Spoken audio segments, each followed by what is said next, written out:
Since 1933, Portugal had been under a dictatorship led by Antonio de Oliveira Salazar. He ruled with an iron fist and suppressed free speech. When Salazar passed away in 1970, the reins of power didn't slip. Marcelo Caetano stepped in, continuing the same oppressive regime. At the same time, Portugal was involved in costly colonial wars in Africa, which heavily strained both the people and the military.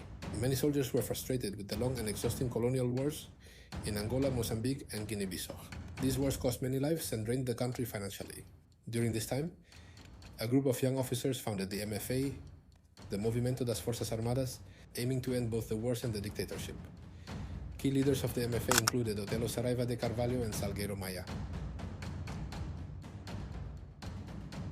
The MFA secretly planned an uprising.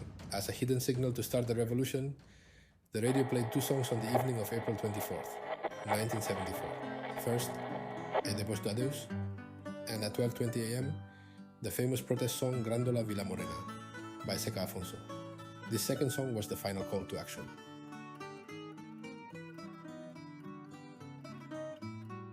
Early on the morning of April 25th, the MFA began occupying key buildings in Lisbon.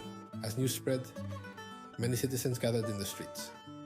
They carried carnations and handed them to soldiers, who placed the flowers in their gun barrels, turning the revolution peaceful and making carnations the symbol of the uprising. Another key location was Largo do Carmo, where Prime Minister Caetano took refuge in the paramilitary police headquarters. Surrounded by MFA troops, he eventually surrendered and went into exile. To fully control the city, the MFA also secured critical transportation routes, including major roads and bridges. The Ponte 25 de Abril, then known as Ponte Salazar, was especially crucial to block government troop movements.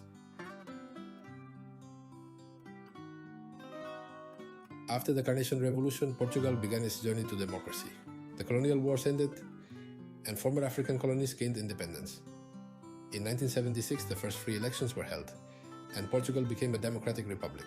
The Carnation Revolution brought freedom and peace to Portugal, inspiring other nations. To this day, April 25th is celebrated as Freedom Day in Portugal, and carnations are a lasting symbol of this peaceful. If you love this kind of story, hit the like button and investigate more in our AI tool.